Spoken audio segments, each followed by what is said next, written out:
ఆంధ్రప్రదేశ్ ప్రజలందరికీ నమస్కారం. ముఖ్యంగా మన మంగళగిరి నియోజకవర్గ ప్రజలకి నమస్కారాలు. ఎందుకంటే 175 ఎమ్మెల్యేలు రాష్ట్రం మొత్తం పోటీ చేయడం, 25 ఎంపీలు పోటీ చేయడం ఒక వ్యక్తి అయితే, మంగళగిరిలో పోటీ చేయటం ఒక వ్యక్తి సగం. అయితే చాలామంది మన మేనిఫెస్టో విధి విధానాలు చూసి చాలా బాగుంది, ఎప్పుడూ రావాల్సింది ఈ పార్టీ మీరు అని అన్నారు. పోటీ చేయడానికి ప్రజలందరూ చాలా సిద్ధంగా సముఖంగా ఉన్నారు. చిన్న చిన్న సమస్యలు ఉన్నాయి అని చెప్పారు. అయినప్పటికీ కూడా వాళ్ళు చెప్పినవి నెరవేర్చలేదు, వీళ్ళు చెప్పినవి నెరవేర్చలేదు. అయితే ఇటువంటి పార్టీ, ఇలాంటి నాయకుడు, కొత్త వ్యక్తులు వస్తే ఈ రాష్ట్రంలో ప్రజల భవిష్యత్తు బాగుంటుంది, భావితరాల భవిష్యత్తు బాగుంటుంది. అందుకోసం మీరు ఈ పార్టీ స్థాపించి ప్రజల కోసం ప్రజలందరినీ ఆర్థికంగా ఎదిగేలా చేయాలనుకోవడం చాలా సంతోషంగా ఉంది. అట్లాగే ముఖ్యంగా ఏంటంటే సీఎం పదవి కూడా ఒక సామాన్యుడి సీఎం పదవి చేయాలి. ఎస్సీ, ఎస్టీ, బీసీ, మైనార్టీలు అన్ని సామాజిక వర్గాలకి, అన్ని ప్రాంతాలకి దఫలవారీగా సీఎం పదవి. ఎందుకంటే ఎప్పుడు కూడా ప్రాంతీయ వివాదాలు రాకుండా. అట్లాగే రాష్ట్ర రాజధానిలో రాష్ట్ర ప్రజలందరికీ ఆస్తి, అంటే ప్రతి డోక్రా గ్రూప్కి 1000 గజాల ఫ్లాట్. గుంటూరు, మంగళగిరి, తాడేపల్లి, విజయవాడ 4 కలిపి గ్రేటర్ అమరావతి చేస్తే గ్రేటర్ హైదరాబాద్ లాగా. హైదరాబాద్ 12వ పట్టణం అయితే అమరావతి 16వ పట్టణం అయింది. పూర్వం కూడా ఇదే ఉంది. అట్లాగే ప్రతి రేషన్ కార్డుదారుడు సొంత భూమి. కొన్ని ప్రాంతాలు ఉన్నాయి, ప్రకాశం జిల్లా, ఇంకా కొన్ని వెనకబడ్డ ప్రాంతాలు ఉన్నారు. చెక్ డ్యామ్ కట్టించేసి 100 కోట్లతోటి 100 డ్యామ్లు కట్టించినా కూడా 10,000 కోట్లు అయితే చెక్ డ్యామ్లు అవుతాయి. వాటిలో నీళ్లు ఉన్నాయి. 1,00,000, 2 లక్షల పొలాలు ఇంకా చాలా ఉన్నాయి మన ఆంధ్రప్రదేశ్. అలాంటి పొలాలు తీసుకొని మనం ప్రతి రేషన్ కార్డుదారునికి సొంత భూమి ఇచ్చి దానిలో శ్రీగంధ, ఎర్రచందనం మొక్కలు లాంటివి నాటిస్తే 10 సంవత్సరాల్లో 10 కోట్ల ఆస్తి పొందు. ఈ విధంగా అన్నీ ఆలోచన చేసి ప్రజలకి ఈ మేనిఫెస్టో వివరిస్తే చాలా బాగుందన్నారు. రాష్ట్రం అంతా ఫిబ్రవరి, మార్చిలో 32 రోజులు 26 జిల్లాల రాష్ట్ర నలుమూలల 4,500 కిలోమీటర్లు ప్రజా ఎదుగుదల యాత్ర, పాదయాత్ర చేసి వచ్చాము. అక్కడ కూడా మొత్తం ఇట్లాగే చెప్పాము. అన్ని ప్రాంతాలు 175 ఎమ్మెల్యే, 25 ఎంపీలు పోటీ చేస్తామా. అక్క చెల్లెములు, అన్నదమ్ములు అందరికీ కూడా వివరించి చెప్పాము. వాళ్ళు కూడా చాలా సంతోషంగా పోటీ చేయండి, 3వ పార్టీ రావాలి. ఎవరు వచ్చినా కూడా సగంలోనే ఆగిపోతా ఉన్నారు, కానీ పూర్తిగా పోటీ చేసి నిలబడతలేదన్నారు. సరే అని చెప్పి వచ్చాము. అయితే పెద్ద పెద్ద వాళ్ళు రావాలని నేను కోరుకున్నా, కానీ కొన్ని పార్టీల వాళ్ళకి సీట్ ఇస్తామంటే కొన్ని కోట్లు లేదా డిపాజిట్ చేసి మరీ పోటీ చేస్తాం. కానీ మన పార్టీలు అడిగితే చూద్దానే చేద్దానే అన్నారు. అయితే నార్మల్ వాళ్ళే పోటీ చేస్తున్నారు. అయినా సరే ప్రజలు ఒకటే ఆలోచించారు, మన ఇంటికి వచ్చి స్లిప్పులు పంచలేదు కదా, మన ఇంటికి వచ్చి ఓటు అడగలేదు కదా అని ఆలోచించు. కొత్త పార్టీ, కొద్ది కార్యకర్త తక్కువ ఉండొచ్చు, అయినా సరే మనం ఓటేసి గెలిపిస్తే ఏ పార్టీ అయినా పెద్ద పార్టీ అయింది. మనం ఓటేస్తేనే పెద్ద పార్టీ. కొంతమంది పెద్ద నాయకులు ఉంటారు, కొంతమంది ఇప్పుడు ఇంతకుముందు గెలిపిస్తే పెద్దోళ్ళు అయ్యారు. ప్రజలు ఓట్లు వేస్తేనే గెలిచి పెద్దోళ్ళు అయ్యారు. పెద్దోళ్ళేం కాదు, అందరితో పాటు వాళ్ళు కూడా. మీరు ఆ పార్టీకి ఓటేస్తే మీ ఓట్లు మురిగిపోతాయి, మా పార్టీకి ఓటైనా వీళ్ళు అంటారు. వీళ్ళు అదే అంటారు, ఆ పార్టీకి ఓటేస్తే మీ ఓట్లు మురిగిపోతాయి, ఎందుకు గెలిచే పార్టీ. ఎవరు గెలుస్తారు? ప్రజలు ఒకటే ఆలోచించాలి. వీళ్ళందరితో మాకెందుకు, మా ఓటు ఒకటే వేస్తే ఈయన ఓడిపోతాడా, మేము వేయకపోతే ఈయన ఓడిపోతాడా, ఇలాంటి పార్టీకి వేసి చూద్దాం అని ఎవరికి వాళ్ళు ఆలోచించండి. ఆలోచన చేసి ఓటేయండి. మన ఏఆర్ఎస్ పార్టీ, తెలుగు రాజ్యాధికార సమితి పార్టీని కూడా కలుపుకొని రబ్బర్ స్టాంప్ గుర్తుతో మనం వస్తున్నాము. రబ్బర్ స్టాంప్ గుర్తుకు ఓటేయండి. ప్రతి కుటుంబం కోటీసుకులు అవ్వండి. ఎందుకంటే ఇప్పుడు 4 తరాలు పనిచేసినా కూడా ఒక సెంటు భూమి కొనలేని వాళ్ళు లక్షలాది కుటుంబాలు. అందుకని రాజధానిలో డబ్బులు ఉన్న భూమి కొందామని ఆలోచన ఉండదు. అన్ని డబ్బులు చాలా మంది దగ్గర ఉండవు కూడా వాస్తవంగా. అందుకని రాజధానిలో ఫ్లాట్ ఇవ్వాలి, ప్లస్ వ్యవసాయ భూమి ఇచ్చి శ్రీగంధ, చంద్ర మొక్కలు నాటియాలి. అప్పుడు ఆర్థికంగా ఏంటంటే అందరూ డెవలప్ అవుతుంది. ఆర్థికంగా ఎప్పుడైతే డెవలప్ అయ్యారో మన రాష్ట్రం, రాష్ట్ర ప్రజలు ప్రపంచాన్ని జయించే స్థాయికి ఎదుగుతారు. అందుకోసం ఇవన్నీ ఆలోచన చేసి మనం ఈ ఏఆర్ఎస్ ఆంధ్ర రాష్ట్రానికి పార్టీ స్థాపించడం జరిగింది. అందరూ కూడా దయచేసి ప్రజలందరూ, రాష్ట్రం అందరూ 175 ఎమ్మెల్యేలు 25 ఎంపీలు ఓట్లేసి గెలిపించండి. దాదాపు నేను ఆలోచించి ఎంక్వైరీ చేసుకున్న ప్రకారం అయితే 111 సీట్లతోటి మన ప్రభుత్వం, మన పార్టీ అధికారంలోకి వస్తే మన ప్రభుత్వాన్ని ఏర్పాటు చేస్తామని 100కి 100% ఉంది. చాలామంది అన్నారు, ఒక అతను అయితే అన్నా నువ్వు మంగళగిరిలో 1,00,000 ఓట్ల మెజార్టీతో గెలుస్తున్నావన్నా అని చెప్పి ప్రామిస్ ఉన్నా అన్నాడు. అన్నమాట అంటే నేను చెప్తున్నాను అన్నారు. ఎందుకంటే రెండు వైపులు ఇసిగిపోయి ఉన్నారు. డబ్బులు అన్నీ తప్పితే మనుషులా చూస్తలా. డబ్బులు శాశ్వతం కాదు. ఎన్ని లక్షల కోట్లు ఉన్నా కానీ తినేది ఆ మొత్తం అన్నమే కదా. ప్రజలు కూడా పాపం మనుషులని ఒకసారి మనం ఆలోచించాల్సిన అవసరం ఉంది. అధికారం కోసం ఏది పడితే మాట్లాడుకోవటం, ఎదటోళ్ళని విమర్శించడం తప్పితే మాకు ఎదటోళ్ళు ఎందుకు, ప్రజలకు మంచి అయితే వాళ్ళు ఓట్లు వేస్తారు, లేకపోతే ఇంటికి పంపిస్తారు. మంచి చేద్దాం అనే ఆలోచన ఉండాలి కదా. అది మాత్రం జనాల నాయకుల్లో కనపడతాం. అందుకోసం నేను ఏ పార్టీని, ఏ నాయకుడిని మనం వ్యతిరేకం కాదు, ఎవరిని ఏమనం. ప్రజలకు అనుకూలం, ప్రజలకి ఏం చేస్తే డెవలప్ అవుతారో అది మాత్రమే చేద్దాం, అదే చెప్దాం. అందుకోసమే మనం మీకు ప్రెస్ మీట్ ద్వారాగా తెలియపరుస్తున్నాం. మన విలేకరులకి, ప్రెస్ విలేకరులకు కానీ, మన అందరూ కూడా ఛానల్స్ విలేకరులకి, అట్లాగే యూట్యూబ్ ఛానల్స్ వాళ్ళు కూడా, మన మిత్రులందరికీ కూడా నెలకి 10,000 రూపాయల మంత్లీ శాలరీ ఇద్దామని చెప్పి నేను ఫస్ట్ నుంచి కూడా చెప్తా ఉన్నా. ఎందుకంటే మెయిన్ పెద్ద ఛానల్స్ వాళ్ళు ఎయిటర్లా, దాని గురించి కూడా నేను ఒకటి చెప్పదలిచాను. ఒకప్పుడు థియేటర్లో సినిమా చూసేవాడు, ఇప్పుడు టీవీలో చూస్తున్నారు. అట్లాగే ఈ పెద్ద ఛానల్స్, ఈ పెద్ద ఇవన్నీ చూడరు. రేపు నెక్స్ట్ చిన్న ఛానల్స్, యూట్యూబ్ ఛానల్స్ ఇవే హైలైట్ అవుతుంది. నేను ఫస్ట్ ఒక 10 సార్లు ప్రెస్ మీట్ పెట్టినా కూడా పెద్ద ఛానల్స్ వాళ్ళు వచ్చారు, కానీ వేయలా. నేను అందుకే బతిలాడుతున్నాను. ఎందుకంటే మేము ప్రజల కోసమే కదా పార్టీ పెట్టింది. ఇంత కష్టపడి పనిచేస్తుంటే మీరు ఒక్కరో టీవీలో చూపించడానికి ఏమైంది మమ్మల్ని? మన పార్టీ కొత్త అయితే అవ్వచ్చు, రేపు మేము అధికారంలోకి వస్తాం. ఒకప్పుడు రాజధానిలో జగన్ గారు వచ్చారు, ఫస్ట్ నీళ్ళు తల్లి రైతు, ఆయన అధికారంలో రాలా. అట్లాగే మరి ఇవన్నీ ఎప్పుడు ఎవరైనా తక్కువ అంచనా వేసుకోకూడదు. సార్ ఇక్కడ ఒక చిన్న మాట చెప్పండి. మీరు మేమే అడుగుదాం అనుకున్నాం, సందర్భం మీరు తీసుకొచ్చారు కాబట్టి మిమ్మల్ని ఇంకా ఓపెన్గా అడుగుతున్నాం. ఏ పార్టీ వాళ్ళైనా పలానా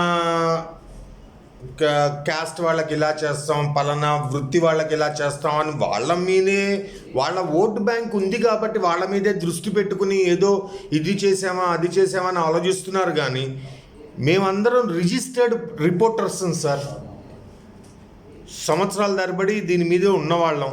మమ్మల్ని ఎవరు పట్టించుకునే వాళ్ళు లేరు. మాకేమన్నా మీరు ఏమన్నా చేయగలరా?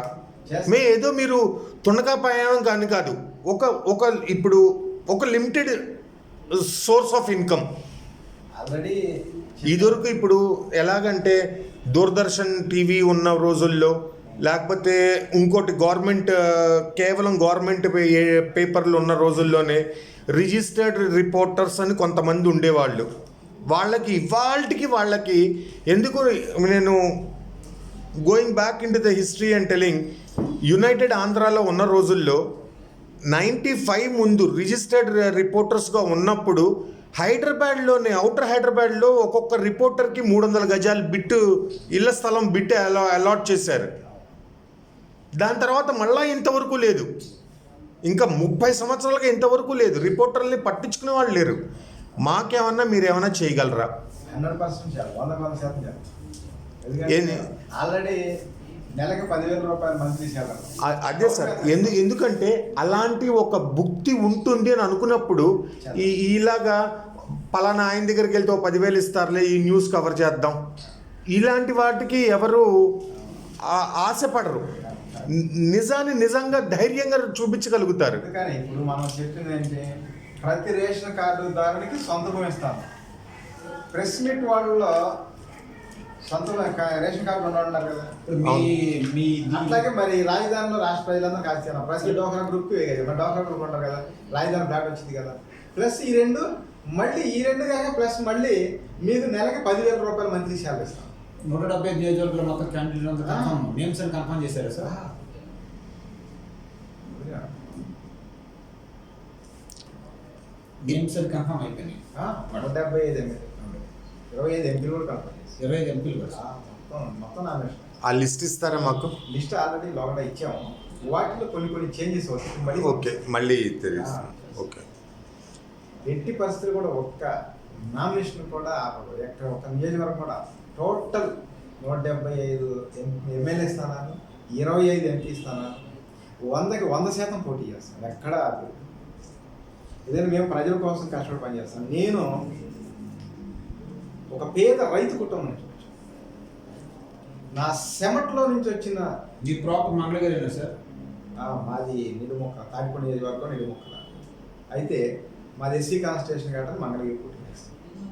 అందులో మీకు తెలియదేం కాదు, మా సామాజిక వర్గం వాళ్ళు ఎక్కువ ఉన్నారు కాబట్టి ఓట్లు వేస్తారని ఆశ కూడా కొద్దిగా ఉంటుంది కదా అని నేను ఎక్కువగా మిగతా అందరూ సమానమని అంటాను నేను. ఎందుకంటే నాకు చుట్టాలైనా బయట వ్యక్తులైనా అందరూ సమానం, అందరికీ నేను కాదు. 7 సమస్యలు చెప్పారు చేనేత మాకు, వాళ్ళు కూడా చేద్దామా మీకు మరమగ్గారు మిషన్ చెప్పారు. ఎవరైనా ఒకటే, నన్ను అందరికీ న్యాయం చేయాలి. ఎస్సీ ఎస్టీ బీసీ మరి అంటే సీఎం పదవే కదా. ఎవరైనా ఏంటంటే వాళ్ళు సీఎం అవ్వాలి, నేను సీఎం అవ్వాలి, నేను పంచుకోవాలని పార్టీ పెడతాను. నేను జనం సీఎం చేయాలి, జనాన్ని కోటీసులు చేయాలి పార్టీ 100% 100% చేస్తాం. అంటే కొంతమంది అన్నారు కేసీఆర్ మరి దళిత ముఖ్యమంత్రి చేస్తాను చేయలేదని, కానీ నేను చేస్తాను 100% 100% చేస్తాను. మీకు సీఎం పదవి వస్తే మీరు దళితులు నిలబెడతారా? అన్ని సమాజ వర్గాలకి అన్ని ప్రాంతాలకి దఫల వారీగా తలా నా నెల సీఎం పదవి ఇచ్చాం కదా, నా అవినీతి చేసినా రిజైన్ చేయనన్నా వాళ్ళ పూర్వీకుల ఆస్తితో సహా ప్రభుత్వానికి ప్రజలకు చెల్లేటట్టుగా ముందుగానే రాపిచ్చి మరి ప్రమాణ స్వీకారం చేపిస్తాం అసలు. సార్ ఒక చిన్న క్లారిఫికేషను. ఇప్పుడు ప్రజెంట్ మనకున్న ఆంధ్రప్రదేశ్లో మోర్ దాన్ 70% సాగు భూమి ఆంధ్రప్రదేశ్. ఎక్కడో పైన శ్రీకాకుళం దగ్గర లేకపోతే కింద అనంతపూర్ దగ్గర రాయలసీమలో కొంత తప్ప సెంటర్ ఆంధ్రప్రదేశ్ మొత్తం సాగు భూమి. నెల్లూరు దగ్గర నుంచి పైన వైజాగ్ దాకా మొత్తం సాగు భూమి మోర్ దాన్ 70%. రైతుకి, కేవలం రైతుకి మీరు గిట్టుబాటు ధర గురించి ఏమన్నా ధైర్యంగా చెప్పగలరా? రైతుకి గిట్టుబాటు ధర కల్పిస్తాము. గిట్టుబాటు ధరతో పాటు ముఖ్యంగా ఏంటంటే సీడు, పైరు వేసుకునే విత్తనాలు సీడు మంచి ఇవ్వాలి. అది అడగబోతున్నాం. ఫర్టిలైజర్స్ మంచి ఇవ్వాలి, పురుగు మందులు మంచి ఇవ్వాలి, నాణ్యమైన మందులు ఇవ్వాలి. అవి ఎరువుల దగ్గర, మందుల దగ్గర, వీటి దగ్గర ఏమో వాటికి రేట్లు కంట్రోల్ అవ్వట్లా, విపరీతంగా పెరిగిపోతున్నాయి. దీంట్లో కూడా కొన్ని స్వార్థాలు నాకే తెలియదు, జనం అయితే అంటున్నారు ఏదో ప్రభుత్వాలు వాళ్ళ దగ్గర కొంత ఏదో డబ్బులు చేసి ఏ సీడు పడితే ఆ సీడు వదులుతున్నారని చెప్పి అంటున్నారు. కానీ అటువంటి జరగకుండా అది కడతాం 100%. దాంట్లో అనుమానం లేదు. మీరు వెళ్ళి ఇదిగో ఈ నాణ్యత లేదని చెప్పండి, అక్కడే సీ చేసి 175 నియోజకవర్గాలకి ఎవరెవరికి ఎన్ని ఇచ్చారు సార్ మీరు? ఏ కమ్యూనిటీ ఇచ్చారు? కమ్యూనిటీ అంటే అన్ని సమాజాలు ఎక్కువ 70% ఎస్సీకి ఉంటాయి. ఎందుకంటే కొత్త పార్టీ ధైర్యం చేసి ముందుకు వచ్చి నామినేషన్ వేస్తున్న వాళ్ళే, మిగతా వాళ్ళు రావట్లేదు కదా. మనం చేస్తాం అందరికీ సమానంగా ఇవ్వాలని చెప్పి నాయని బ్రాహ్మణ్స్కి 20 సీట్లు, రజకులకి 20 సీట్లు ఇచ్చి మీకు కూడా తలా నేను సీఎం ఇస్తామా రైండి అని చెప్పి నేను అయితే బతినాడు. మరి ఎందుకో ముందుకు రావట్లేదు. బీసీ సామాజిక వర్గాల్లో తక్కువ % ముందుకు వస్తున్నారు. నామినేషన్ వేయగానే ఎస్సీలే ముందుకు వచ్చారు. అందువల్ల ఎస్సీలకే 70%, 70% వాళ్ళకి. మిగతా వాళ్ళకి కూడా ఇస్తాం, కాకపోతే వాళ్ళు మనం ఏమంటే భయపడుతున్నారు. రాజకీయాల్లో భయం ఎందుకండి? ఎవరైనా ఒకటి నామినేషన్ వేస్తేనే కదా తెలిసేది ఎవరికి వెళ్తామా ఏందనేది. నిలబడాలి ముందు. ఇక పార్టీ పెట్టారంటే సింగల్గా వచ్చి మరి ధైర్యంగా ఒక పేద రైతు కుటుంబం నుంచి వచ్చి అంచెలంచెలుగా ఎదుర్కొనడానికి డబ్బులు లేకపోతే దున్నపోతులు కొనుక్కొని వ్యవసాయం చేసేవాడు. మరి అట్లాగే తర్వాత ట్రాక్టర్ కొనుక్కొని తర్వాత కాటన్ బిజినెస్ చేసుకుంటా మిర్చి. ఒక్కొక్క నియోజకవర్గంలో ఒక ఎమ్మెల్యే క్యాండిడేట్, అతను ఎమ్మెల్యే క్యాండిడేట్గా నిలబడాలన్నా పార్టీ రేపు గెలవాలన్నా 30 నుంచి 40 CR వరకు ఖర్చు పెడుతున్నారు. అది పార్టీ బండి అవ్వచ్చు, తన బండి అవ్వచ్చు. మీ తరపు నుంచి చెప్పండి. 2 లక్షలు 2 లక్షలు ఇవ్వండి మీకు ఎమ్మెల్యే గెలిపిస్తా. ఒక ₹5,000 పాంప్లెట్లు కొట్టించుకొని పంచుకోవడం అంటే 3 సార్లు. తర్వాత ఒక 4 ఆటోలు పెట్టుకొని ప్రచారం చేసుకోవడం. మన మేనిఫెస్టోది మైక్లో ప్రచారం చేసుకోవడం చేయండి. 2 లక్షలతోటి ఎమ్మెల్యే గెలిచి తీరుతారు. ఏ నియోజకవర్గంలో అయినా ఏ నియోజకవర్గం సరే, స్టేట్లో ఎక్కడైనా సరే, పెద్ద పెద్ద సీఎం వాళ్ళ బంధువులు వాళ్ళ పిల్లలు ఎవరైనా సరే 100 కోట్లు 150 కోట్లు ఖర్చు పెడతారు, 500 కోట్లు ఖర్చు పెట్టుకొని 2 లక్షలతో ఎమ్మెల్యే గెలిపిస్తారు. సార్ మీరు ఇప్పుడు ఇంత ఖచ్చితంగా చెప్తున్న దీన్ని మేము టెలికాస్ట్ చేస్తే ఇది చూసి ఎవరన్నా ఇంట్రెస్ట్ ఉన్న క్యాండిడేట్స్ మీకు అప్రోచ్ అయితే మరి నెంబర్లు ఫైనలైజ్ అయిపోయినాయి అంటున్నారు కదా, వాళ్ళని జిల్లా అధ్యక్షుడిగా నామినేటెడ్లోకి నామినేట్ పదవుల్లోకి మార్చి ఇస్తాం. ఓకే. ఎందుకంటే ప్రత్యేక ఉంది, ఓకే. వాళ్ళు ఇవ్వగలుగుతారు. ఎందుకంటే పార్టీ జనం కోసం పనిచేస్తారు, ప్రజల కోసం పనిచేసే వాళ్ళు మంచి మనసుతో ఉంటారు, పోటీ పడరు, ఇబ్బంది పెట్టరు, వెళ్తూ ఉంటారు. సేమ్ మీరు చెప్పింది సేమ్ మా పేపర్లో మెయిన్ ఎడిషన్ వస్తే ప్రాబ్లం లేదా సార్? ఏం ప్రాబ్లం.